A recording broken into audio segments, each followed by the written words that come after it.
All right, we are here today with Jim and Nick from Champro. Champro is one of our great supplier partners, and they are going to go over how to sell in the youth and team sports market, which is really, really amazing coming up.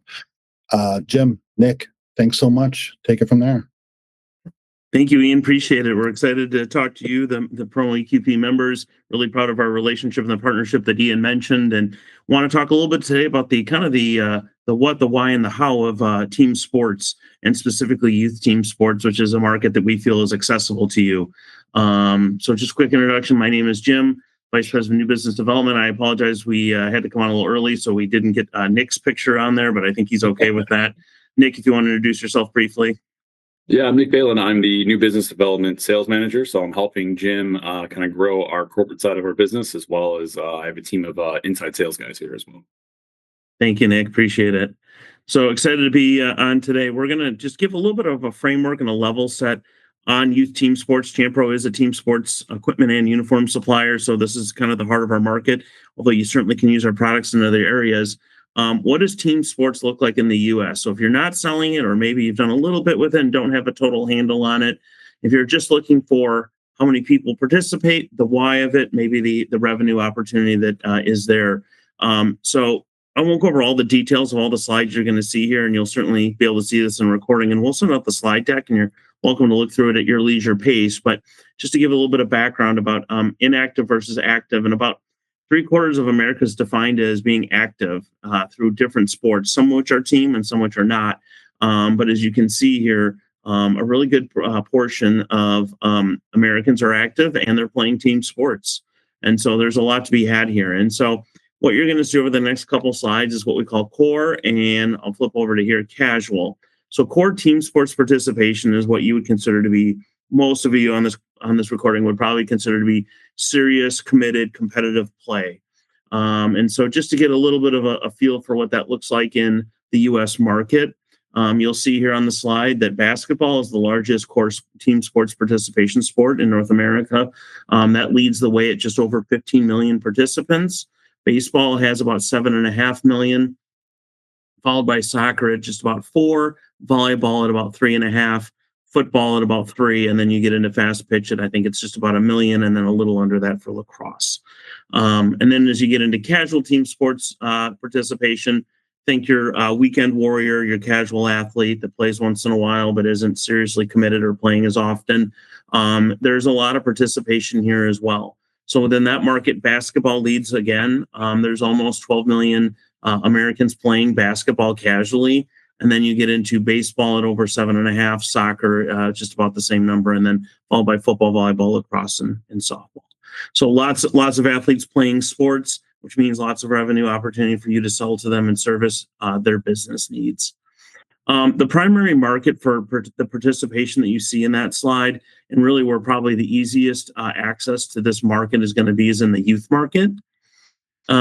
Typically at this level, we're going to talk about two parts of that market. One is going to be what we call recreational or rec, which is entry level, not really kind of what we call non-competitive sports or super competitive sports, where the focus is on participation, having fun, exercise, those types of youth sports programs. So some examples of where you would find these in your community. This could be the local park district in your area running an athletic program. There are youth sports camps. Those are held year-round. Many of them are held in the summer. You will see what we call privately funded sports organizations like I-9 Sports. For those of you that are paying attention, you pull up to a red light at an intersection, you may see one of their signs on a street corner. YMCA and YWCAs, if you have one of those in your community, they're a source for youth sports as well, running sports programs in their community. But these are just a few examples of where you can find these organizations. And really, all team sports that we sell into, they all have youth level programs that you can find through these avenues. So if you want to get into the youth rec business, or it's one that you want to learn more about, who are you selling to? It's not just, obviously, in this case, in the youth business, the children that are playing sports, the on-field part of it, but it's really a lot of the surrounding business too. And what I mean by that is the coaches, the parents, the siblings, and then the officials. So each of them has a stake in the youth sports, and really from the opportunity for you to sell and for us to outfit, all of those targets are all opportunities for you to sell, not just the on-field athletes. Just a level set on youth sports overall, there's approximately 17 million athletes between the ages of 6 and 17. The total revenue spent in youth sports, and this isn't necessarily just for sports equipment and apparel, but all of youth sports in general, but is a very significant number. In America, there's roughly $19 billion spent yearly on youth sports. And then this is kind of to reinforce where the participation is. There are levels of youth sports, as I mentioned earlier, recreational, or what some people call foundational, which is where the largest participation is. We have participation sports, which is a step above clubs and leisure centers. And then you get into performance, which is typically what many of you would refer to as like youth travel competitive sports. And then even into high school. And then we get into elite, which is college, high school, professional athletes, sort of the participation foundation. And while you certainly can serve athletes at all levels, probably from an ease of access and from using our brand and that perspective, you're probably looking at participation and below. And really, that's where the revenue is from a volume perspective. So why would you want to get into it? What's the opportunity for you in this business when others are already servicing it? Obviously, one of the things to think about is developing connections with young athletes, coaches, and the league administrators. What other sports and programs are the coaches helping with when you meet with them? One of the benefits is their stable participation and it's a recurring business. And at the youth level, it's relatively easy to meet their expectations. And many of the major players in the team sports market that sell the programs are typically involved at the higher levels of sport participation, high school, college, travel, competitive sports. One of the other things you should know about youth rec programs in your communities, they typically value working with a local business like you.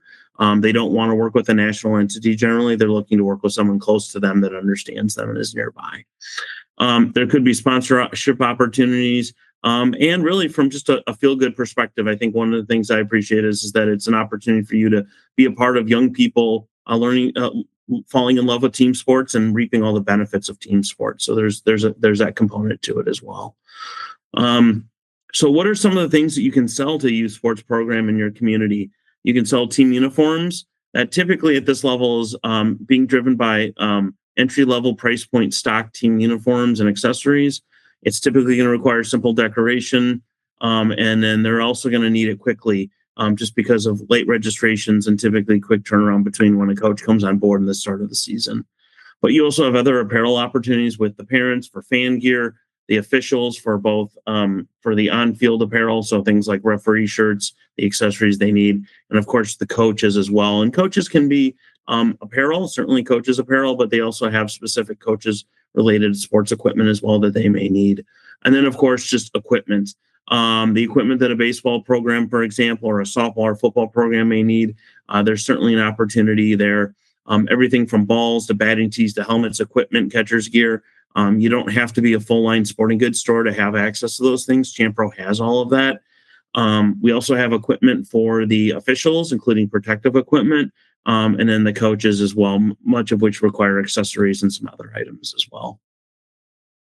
In terms of like when to approach them, what we always recommend is hitting them in advance, obviously as much as you can, talking to the program director to get a feel for their annual schedule and their start dates before the season gets started. So you have a little bit of a handle on when you need to order product by and have things delivered for to make it happen and do it well. One of the other things I'll mention is rosters aren't finalized until very close to the first game. So what we always recommend is getting a handle on what do they need, what brands do you want to fulfill, what's the decoration and the artwork going to look like. All of that can be established in advance, for farther in advance than even necessary. So if you can focus on those opportunities right away, and then basically you're just in a holding pattern until the rosters come in. And then once the rosters come in, then you can take action on placing orders. But I really strongly recommend getting all of those other components together, things like the brands, the products, the decoration, the artwork, get all those things lined up right away when you first meet with your customer if they're interested. And then once they have their rosters, you can take action right away to make sure we get things in their hands when they need it as well. So this will be a good slide. I'm going to let Nick take it here for a couple slides, and Nick's going to talk a little bit about kind of when to approach sports teams over the calendar year. Nick? Yeah, thanks, Jim. So a lot of this depends on the timetable is dependent on kind of where you're at.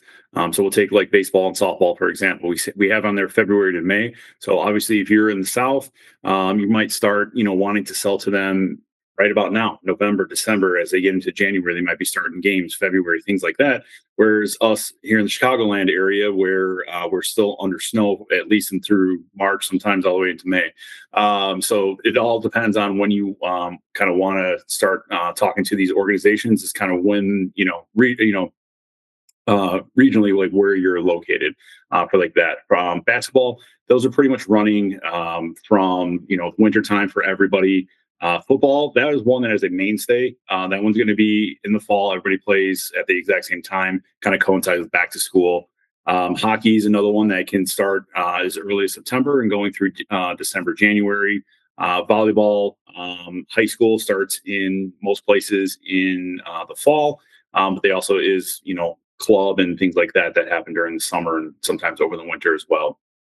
Lacrosse, July, October, and then soccer is kind of the unique one where they can do year round, fall, spring, and then also can play in the winter indoors as well. Thank you, Nick. I appreciate it. Yeah. To give a little bit of background about the how to go after the business, one of the things to keep in mind when you're approaching these youth sports programs is most of the coaches and the program directors you're talking to are typically volunteer, and many times they're first time volunteers or maybe into it in a very early. So really, one of the things again to talk about is just making sure you're level set with them about when they need it and how they need it. And just making sure that you're on the same page with them about it. And they may need you to be an expert here. They may not have ordered team uniforms or equipment before, may not necessarily know everything they need. We'll talk about here in a little bit, maybe some of the tools you can use to help leverage that. But they're going to want to see you as the expert. So your product knowledge and understanding of the industry, when you have it, can be a real advantageous with you in this area. And then again, as I mentioned, program schedules sometimes are set in advance, but sometimes rosters aren't set until very close. So it's super important to get locked in on when those would be available to you. So just to give a little bit of background on the team sports market and really even beyond the rec program, Nick is very familiar with this. His daughter plays in travel sports. In the travel sports market, many of you know over the last 10 to 15 years, it's really exploded in terms of participation and dollars being spent. This was an article that was in Time Magazine a number of years ago, actually back in 2017. And at that point, it had become, it was a $15 billion industry. And as I mentioned earlier, is a $19 billion industry. So in the world of travel, and what I mean by travel, we're talking about highly competitive youth sports organizations that are going beyond their local community and playing against other highly competitive teams, sometimes in other cities nearby, or it could be out of state or across the country. These clubs and teams are pretty much all sports are funded privately by the parents, coaches, and sponsors. These aren't tied to a school or a park district program in any way. So they're completely independent on their own. Everything from who the coaches are, and actually many times the coaches are it's even a paid position as well with many of them. It's a very highly competitive marketplace in terms of the athletes on the field being the best of the best. They also expect a lot of us. Their branding and imagery is a priority for getting everyone involved, for all involved. Their logo, their colors. It's very important that the kids on the field represent the club well, and they want the parents to look great as well, because that's a billboard for the organization for future recruiting. The market is growing and the average spend is growing as well. Actually, in the last couple of years alone, we've seen a lot of private equity getting involved in youth sports, whether that's from sports field complexes to team uniforms, to all kinds of other parts of the industry. But private equity has become very interested in the growing and high dollar revenue that travel sports has become. Again, growing business travel alone is a $15 billion industry. Again, they're going to need premium uniforms, many times multiple looks. They're going to need premium equipment for the athletes, and they're going to want a wider selection of coaches gear, fan gear, practice gear. There's just going to be a little more to it. One of the things to really understand is their direction and vision for what they're trying to communicate with their product. And then also understanding which brands are going to have the quality and the service that they're going to need to be successful as an organization. And again, as I mentioned earlier, I really highly recommend that if you're not using an online pop-up platform like a Chipley or an Order My Gear or a similar platform like that, I highly recommend getting connected to one, and we can help you with that. It makes it really easy to deploy fan gear and player pack stores really quickly online. Those orders get collected at the end, and then you or your suppliers would decorate those for you. A little bit in terms of what the opportunities are. Again, premium product built for high-end athletes. They have money to spend, and it really is leveraged by your ability to deliver a highly personalized experience, which is super valuable to them. In terms of challenges, they have hard in-hand dates. They have very specific tastes and desires, and they can work in smaller quantities as well. So those are some of the challenges of the business. Um, as an example, they work in advance in terms of timing and when you do approach them. And this is just one sport, but just to give you a little bit of a feel for this, and Nick can speak to it because he goes through this every year. Typically, tryouts go every summer for the following season, and then they may be doing off-season workouts in the fall and through the winter, and then they have spring practice games and then all-star games and tournaments into the summer. And so it really ends up being basically a full year-round journey for the athletes. And so there are opportunities to sell year-round, but just understanding how far in advance they work for that next season and when they want things and how long. So really just, again, asking lots of questions to get to know them, their timeline, and their needs is going to be super critical to your success. Who should you be talking to? Leader of the club, coaches, parents, the athletes. That's really where the opportunity is. So in terms of like what to expect if you're in the business and really what it is, typically in the team sports market, you would see that margins are sometimes a little bit lower than they are in retail or maybe in some of the other industries that you've worked in or sell into currently. Typically in the team sports market, I would say generally most of our distributors sell on a 30 to 40% margin, most of which are probably around that 35% range generally. There is good volume because you're at the base level of the pyramid in youth sports. But again, customers expect quick turns and having inventory in stock. Those are the same things that volunteers are going to ask for. And you have to be patient with them, understanding that sometimes volunteers come in and out of organizations as their children progress in and out of the program. And oftentimes they're inexperienced. So there will be sometimes some quote unquote hand holding in terms of helping them through that process. But again, some of the opportunities, many of the major many of the major retailers and distributors in this space don't necessarily call in the youth market. They're focused on the higher levels of sports participation. And the good news is for you, you don't have to be that, and you don't even have to be selling kind of one of the major, what we call shoe brands, a Nike or an Adidas or a brand like that. Brands like Champro can give you everything you need to outfit a travel team or a youth rec team. So in terms of what to do and what the next steps are, really it's, if you're interested in the market, it's really going online and looking for which youth sports organizations are in your area, then reaching out to them, once you make contact with them, who's the leader of that organization, who makes the buying decisions. And then when you meet with them, asking them things like, who are you currently buying your product from? What products do you want that you haven't had access to? What are their timelines? And then we get into what products, services, and all those things that you do with your other clients. Ask, what are their needs? What do they expect from you? What are the current pain points to identify opportunities to help you sell? It's really no different in many ways than selling from your other clients. How to be successful in the youth business, understand their needs, wants, and pains, being knowledgeable and willing to give your time to guide those who maybe not be experts, being patient again with those people, and then having good partnerships with brands like Champro and others that you need in order to outfit that business. In terms of the travel business, again, understanding who they are intimately, delivering on a vision for who they have as a program and making them feel special is going to be really critical. They have a lot of money. Their parents are heavily invested, so they want to feel special. And it's on us and you as a partnership to make them feel special. They're going to want to have an experience that is elevated and beyond maybe the way things were done even 5, 10, 15, 20 years ago. And some of that references to those online pop-up stores. And then again, having the right partnerships with the right vendors that can service that business.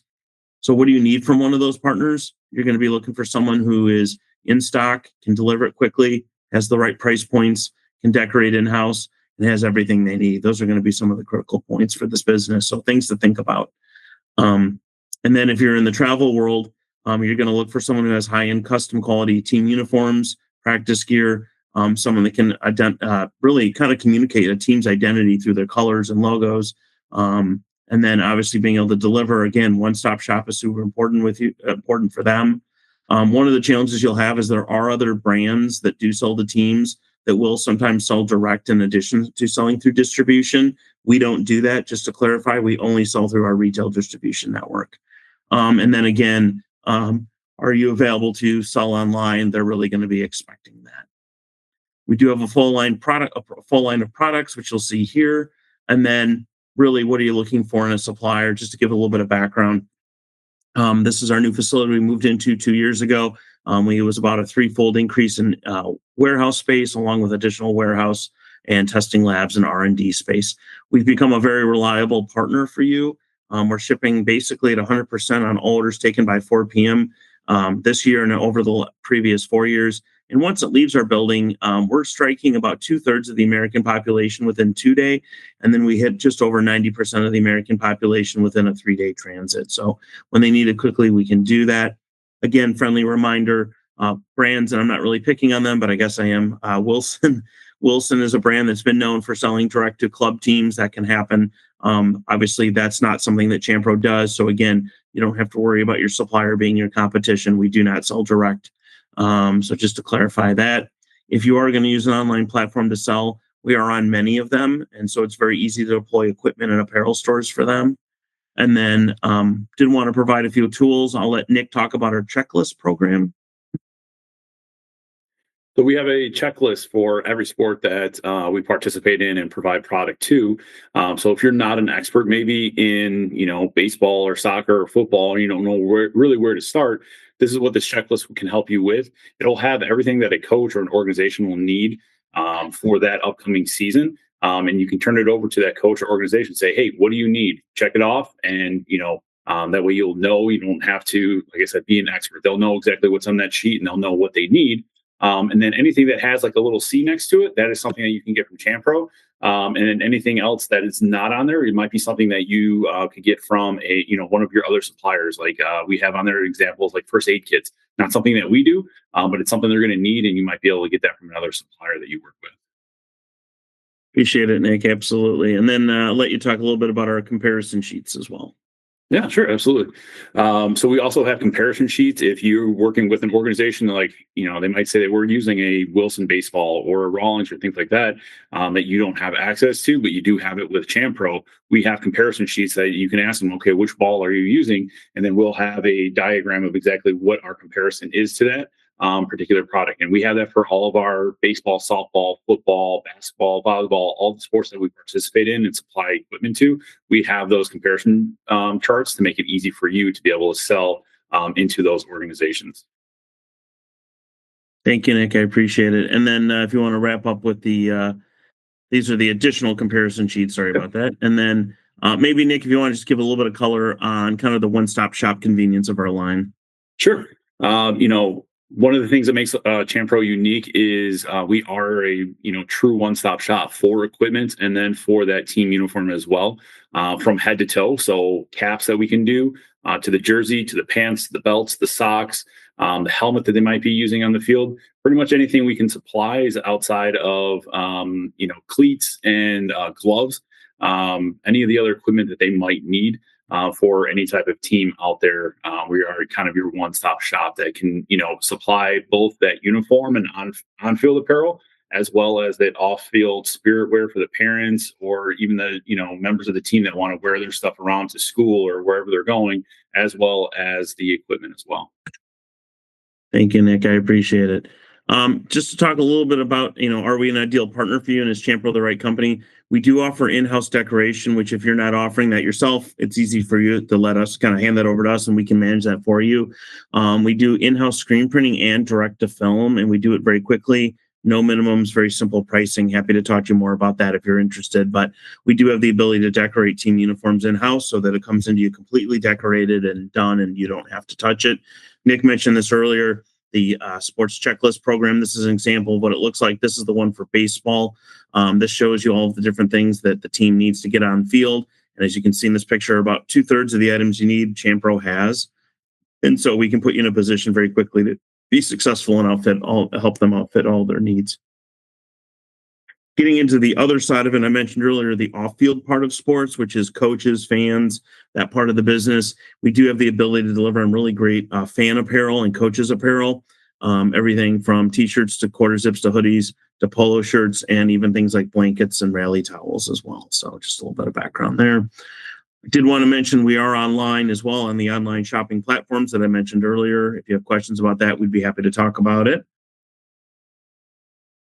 And then this is just kind of a quick hit home on the one-stop shop we mentioned earlier. When you're trying to outfit a team, really when you're using other brands you're relying on other than Champro, there isn't any company in the industry that has the one-stop shop convenience we do. So if you're going to rely on other brands outside of Champro to outfit a team, you're leaving it up a little bit to how many brands you're going to have to check in with in terms of finding product, pricing it out, placing an order, checking the order in, paying the invoice, and then dealing with multiple programs and freight costs.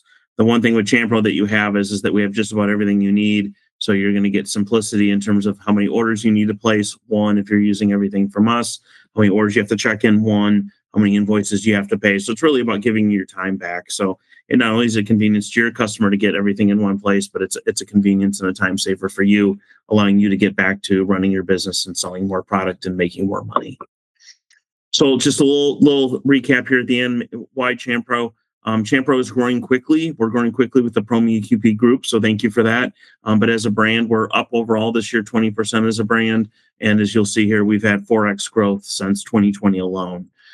So things are moving nicely. We do want to connect you if you're interested in learning more to your local Champro sales representative. You can reach out to us. We'll get you contacted with them. And then just to mention here real quickly, can go this a little more in depth later, but just to give a little background, we do a number of things to give back to our community locally and internationally, which I can talk about later. We are five-star rated on ESP, and we are an A+ rated supplier on Sage. And this year we're named a PPI Top 100 supplier. So just some reasons to buy from Champro, and we think we can be a good fit if you want to get into the sports market. Ian, that's all we got. Thank you. Man, that was actually quite a lot packed into not a long period of time. That was pretty. You guys really got to the point pretty fast. But it's really amazing too, because to see how once you can get into a team sports selling scenario, it's not a short-term thing. It's a long-term thing. Absolutely. Long-term and recurring, and there's probably more revenue there than a lot of people realize. Yeah, absolutely. I really appreciate it. Nick, Jem, you guys are going to be out in Expo, I assume. Yes. So, right on. Everybody's 1071. You'll find us there. 1071. Right on. Awesome. Thanks so much, guys. I really appreciate your time. Thank you, Ian. Thank you to the membership for tuning in and watching.